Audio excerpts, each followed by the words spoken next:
लोकसभा सांसद और पूर्व केंद्रीय मंत्री अनुराग ठाकुर ऊना स्थित भाजपा कार्यालय पहुंचे। यहां उन्होंने व्यापारिक वर्ग के प्रतिनिधियों और विभिन्न संगठनों के साथ बैठक की। बैठक में जिले के कई प्रमुख व्यापारी और भाजपा कार्यकर्ता मौजूद रहे। अनुराग ठाकुर ने केंद्र सरकार द्वारा लागू किए गए जीएसटी पर विस्तार से चर्चा की।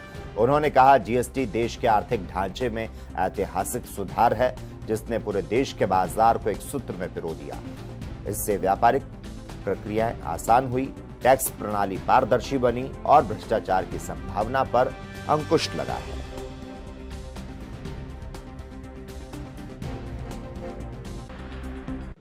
और टैक्स कलेक्शन भी बढ़ी। ईज ऑफ डूइंग बिजनेस और ईज ऑफ लिविंग दोनों में इसका फायदा मिला, उपभोक्ता को भी, व्यापारी को भी।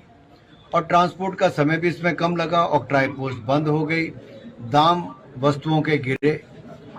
और पिछले कुछ वर्षों में आपने देखा होगा, औसतन महीने की जो जीएसटी कलेक्शन है वो 1,80,000 करोड़ के आसपास पहुंची है। लेकिन एक बड़ा निर्णय मोदी सरकार ने किया जीएसटी 2.0 रिफॉर्म्स को लेके, जहां पर भारी गिरावट कर में की है। अगर आप देखेंगे, खाने वाली वस्तुएं अधिकतर 0% टैक्स या 5% टैक्स पे आ गई।